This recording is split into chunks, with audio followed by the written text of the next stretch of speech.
नमस्कार। आज हम कक्षा एकादशी में हिंदी विषय का पद्य भाग का पहला पाठ कवि कबीर के बारे में पढ़ेंगे। मैं आपको पूर्व में बता देता हूं, हिंदी के अंदर जो हमारी आरोह पुस्तक है, इस आरोह पुस्तक के दो भाग हैं, पद्य भाग और गद्य भाग। किताब में सबसे पहले आपके गद्य भाग दिया हुआ है, उसके बाद में आपके पद्य भाग दिया हुआ है।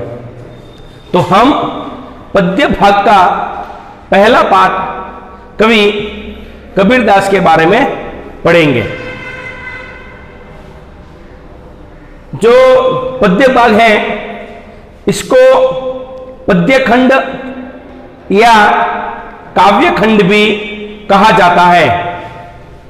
इसलिए हमें ध्यान रखना है कि काव्य खंड कहें या पद्य खंड कहें, दोनों का मतलब एक है। कबीर दास के बारे में ऐसा कहा जाता है कि कबीरदास जी अपने समय में धर्म सुधारक और समाज सुधारक भी थे। कबीरदास का जन्म सन 1398 ईस्वी में वाराणसी के पास लहरतारा, वाराणसी अर्थात काशी, वर्तमान जो काशी है उसे वाराणसी कहते हैं। इसका नाम वाराणसी इसलिए कहते हैं कि यहां पर दो नदियों का संगम है, वरुणा और असी। वरुणा और असी दो नदियों के होने के कारण इसे वाराणसी कहा जाता है। वाराणसी के पास लहरतारा, ये जगह का नाम, स्थान का नाम है, उत्तर प्रदेश राज्य में हुआ। कबीरदास जी की प्रमुख रचनाएं, जो ग्रंथ है रचनाओं का, उसे बीजक कहते हैं। क्या कहते हैं? बीजक। बीजक का अर्थ होता है रचनाओं का समूह, संग्रह, उसे बीजक कहते हैं। और बीजक के अंदर कबीरदास जी की साखियां हैं, शब्द है और रमेनी है। क्या क्या है? साखी, शब्द और रमेनी। कबीरदास जी के जितने दोहे हैं उन्हें साखियों के माध्यम से पहचाना जाता है। और कबीरदास जी के दोहे भी बहुत प्रसिद्ध हैं। हमारे राजस्थान में जो हमारा ये मारवाड़ इलाका है, मारवाड़, यहां पर और अन्य जगह भी कबीरदास जी के साखियां और पद है वो बहुत प्रसिद्ध हैं। यहां पर जो रात्रिकालीन जो जमे होते हैं या जो जागरण होती है, उसमें भी कबीरदास जी के पदों को गाया जाता है। जैसे आपने भी कई बार सुना होगा कि भजन गाते हैं तो भजन के पीछे आता है कहत कबीर सुनो रे भाई साधु, अर्थात यह पद या यह गीत या यह भजन कबीरदास के द्वारा गाया हुआ है। तो ये कबीरदास जी की प्रमुख रचना है। कबीरदास जी की मृत्यु सन 1518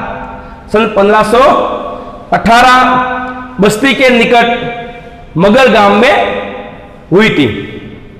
हिंदी में सर्वाधिक जीने वाली यही कवि थे। कबीरदास जी भक्ति काल की निर्गुण धारा ज्ञानाश्रयी शाखा के प्रमुख कवि माने जाते हैं। जैसे मैंने आपको पूर्व में जो वीडियो भेजा उसमें बताया है कि निर्गुण और सगुण क्या होता है।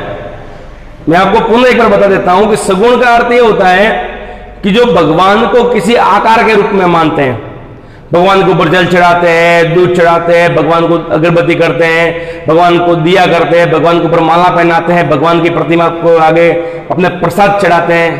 तो ये तो है सगुण, मतलब भगवान को एक विशेष आकार में मानना। निर्गुण अर्थात निराकार, जिसमें भगवान को किसी भी आकार में नहीं माना जाता है, अर्थात भगवान को परम पिता परमेश्वर को निराकार माना जाता है, वो होता है निर्गुण। तो निर्गुण में भी दो शाखाएं, एक तो प्रेमाश्रयी शाखा और एक है ज्ञानाश्रयी शाखा। तो कबीरदास जी निर्गुण धारा के ज्ञानाश्रयी शाखा के प्रमुख कवि हैं। इस बात का आपको विशेष ध्यान रखना है। वे अपनी बात को साफ साफ शब्दों में कहते थे। कबीरदास जी भी कहीं पर भी किसी भी बात को कहने में हिचकिचाते नहीं थे। कबीरदास जी ने विशेषकर हिंदू धर्म के अंदर जो कुरीतियां हैं उसको, और मुस्लिम धर्म, इस्लाम, जो मुसलमानों का जो धर्म है, मुस्लिम धर्म, इस्लाम धर्म, उनके अंदर जो भी कुरीतियां हैं उनको दूर करने का विशेष प्रयास किया कबीरदास जी ने। तो वे अपनी बातों को साफ साफ शब्दों में कहते थे। कबीरदास जी अपनी बात को कहने में हिचकिचाते नहीं थे, जो भी कहना है स्पष्ट कह दिया। यदि कबीरदास जी को लगता कि मैं बात को स्पष्ट नहीं कह पा रहा हूं, तो कबीरदास जी अपनी बात को उदाहरण देकर, क्या देकर, उदाहरण देकर कहते थे। अर्थात कबीर बात को बंद पड़े तो सीधे सीधे, अर्थात कबीरदास जी अपनी बात को सीधे सीधे कहते थे। और यदि मान लीजिए सीधे सीधे वो नहीं कह सकते तो दरेरा देकर, किसी बात का किसी पर उदाहरण देकर कबीरदास जी कह देते थे। जैसे कबीरदास जी ने एक जगह कहा है कि भाई आप ये कि मनुष्य जो धर्म कर्म में लगा हुआ है लेकिन उसे प्रेम का ध्यान नहीं कि प्रेम क्या है। तो कबीरदास जी ने एक जगह कहा है कि ढाई आकर प्रेम का पढ़े सो पंडित होए, कि जो ढाई अक्षर जो प्रेम का भी सीख लेवन, प म 2 अक्षर हुए और नीचे हुआ र, प्रेम 2.5 अक्षर हो गए। तो जो 2.5 अक्षर जो सीखेगा प्रेम के, वो मनुष्य महान है। तो कबीरदास जी कहीं पर ऐसे उदाहरण देकर भी बातों को कहते थे। इसलिए कबीरदास जी को हिंदी के सर्वश्रेष्ठ लेखक, हिंदी के सर्वश्रेष्ठ साहित्यकार हजारी प्रसाद द्विवेदी, हजारी प्रसाद द्विवेदी ने कबीरदास जी को वाणी का डिक्टेटर भी कहा है। इससे आगे हम कबीरदास जी का परिचय पढ़ रहे थे। कबीरदास के जीवन के बारे में अनेक किंवदंतियां प्रचलित हैं। कबीरदास जी के जीवन के बारे में अनेक किंवदंतियां, अर्थात कई तरह के मतभेद हैं। कोई कहते हैं कबीरदास जी का जन्म 1398 में हुआ, कोई कहते हैं कबीरदास जी का जन्म और कब हुआ, कोई कहते 1498 में हुआ, कोई कहते हैं उत्तर प्रदेश में हुआ, कोई कहते हैं मगध में हुआ। सब बात ठीक है, लेकिन कबीरदास जी के जन्म के बारे में बहुत सारे मतभेद प्रचलित हैं। लेकिन हमें जो हमारी पाठ्य पुस्तक में दिया हुआ है कि 1398 के अंदर हुआ, हमें वही मानना है। उन्होंने, कबीरदास जी ने खुद ने अपनी कविताओं में, विभिन्न कविताओं के में खुद को काशी का जुलाहा बताया। कहाँ का? काशी का जुलाहा। जुलाहा अर्थात एक जाति है उत्तर प्रदेश में, जो धोबी होते हैं ना, उसे जुलाहा कहते हैं। धोबी जो कपड़े धोने का काम करते हैं, नदी के किनारे पर बैठकर, उसे जुलाहा कहते हैं। और मैं आपको आपके ज्ञान के लिए बता देता हूं कि कबीरदास जी, ऐसा माना जाता है कि कबीरदास जी का जन्म होते ही उनके माता पिता ने उनको नदी में बहा दिया था। कबीरदास जी का जैसे जन्म हुआ, उनको जन्म होते उनके माता पिता ने उनको नदी में बहा दिया था। एक किसी नदी के घाट पर एक दंपति, नीरू और नीमा जो जुलाहा दंपति थे, उन्होंने नदी के अंदर छोटे से बालक को तैरते जाते हुए देखा। उन्होंने नदी में कूदकर बच्चे को लाया और उनका लालन पालन किया। इसलिए कबीरदास जी स्वयं को जुलाहा जाति का मानते थे, इसलिए खुद को काशी का जुलाहा बताया। कबीर के विधिवत साक्षर होने का कोई प्रमाण नहीं मिलता।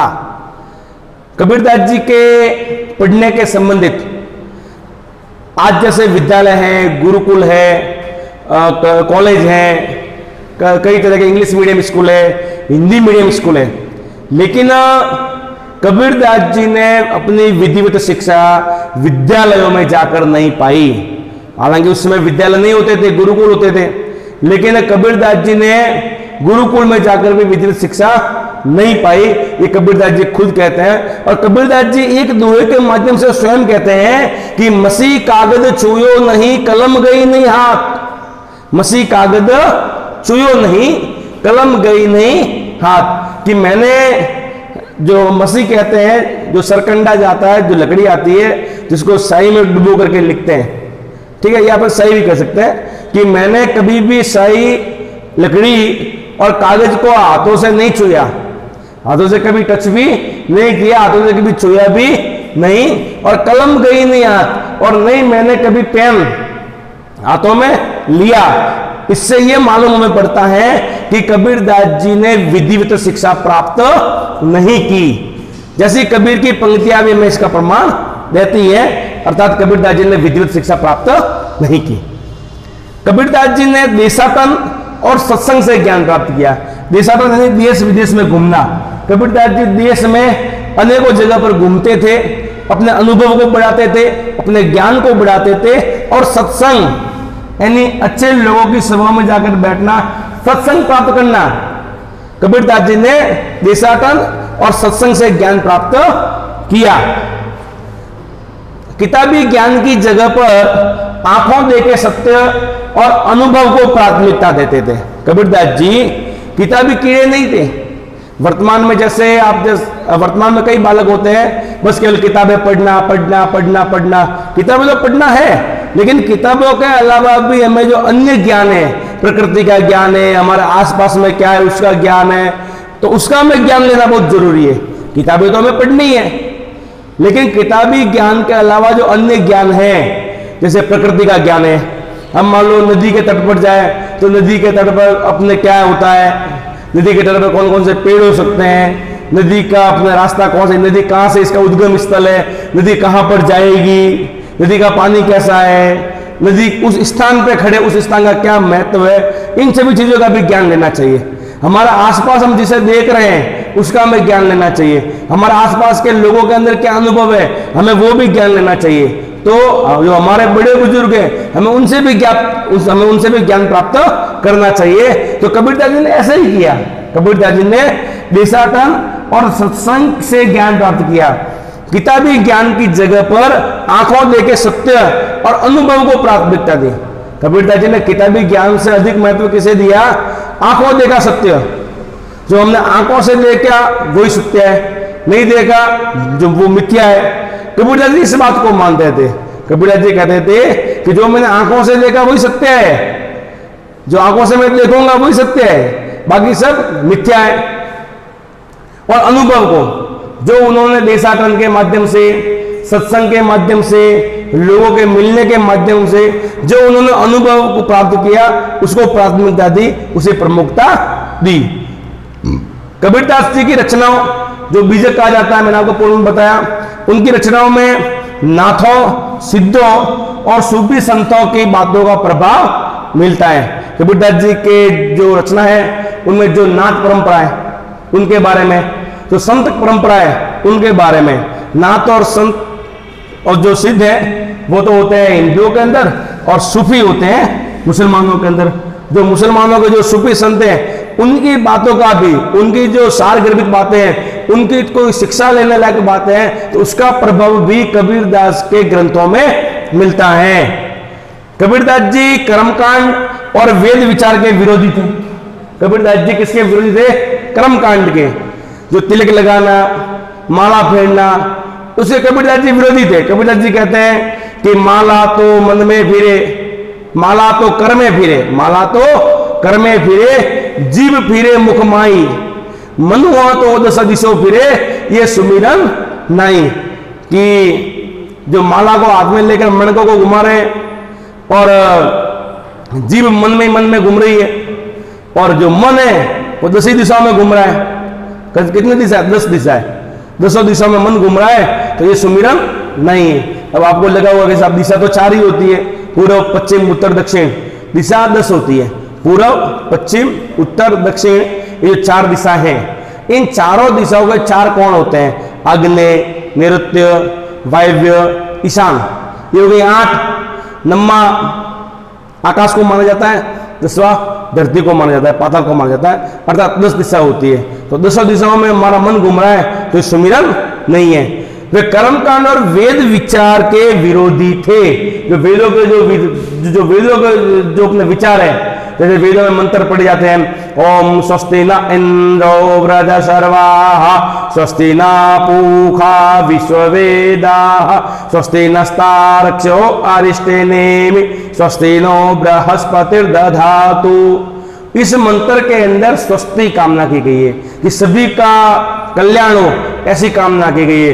लेकिन कबीरदास जिन चीजों को नहीं मानते थे, कबीरदास जी कहते थे कि ऐसे किसी की मंगल कामना करने से मंगल उसका हो नहीं जाता है जहां तक वो स्वयं अपने लिए मंगल नहीं करे।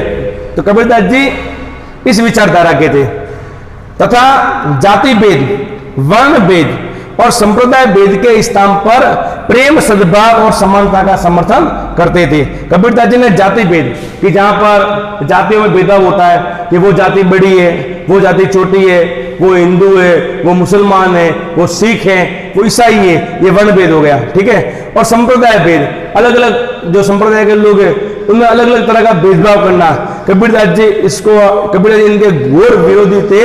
कबीरदास जी इनके स्थान पर प्रेम, सद्भाव और समानता, कबीर जी कहते हैं कि प्रेम से रहो, सद्भाव से रहो और समानता, कि सबके साथ में समान व्यवहार करना, कबीरदास जी उनका समर्थन करते थे। अब हम कबीरदास जी का पाठ परिचय पढ़ेंगे। हमारी पाठ्य पुस्तक में कबीरदास जी के 2 पद हैं। जो पहला पद है, प्रथम पद, उसमें कबीरदास जी ने परमात्मा को अर्थात भगवान को, ईश्वर को सृष्टि के कण कण में देखा है।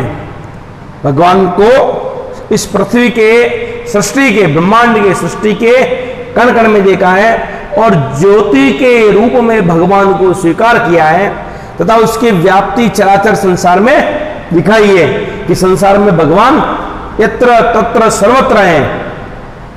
दूसरा पद है, इसमें कबीरदास जी ने जो बाह्य आडंबर है, हिंदुओं के द्वारा, मुसलमानों के द्वारा जो धर्म के विरोध या धर्म में रहकर जो बाह्य आडंबर किया जाता है कि मुसलमान राम अपना रहीम रहीम खुदा खुदा करते मरता है, हिंदू राम राम करके मर जाता है, लेकिन वास्तविक जो प्रभु है, वास्तविक भगवान है, लोग उसे नहीं पहचान पा रहे हैं। कबीरदास जी ये बताते हैं। और कबीरदास जी ये बताते हैं कि वर्तमान के अंदर लोग वास्तविक संसार को भूल चुके हैं।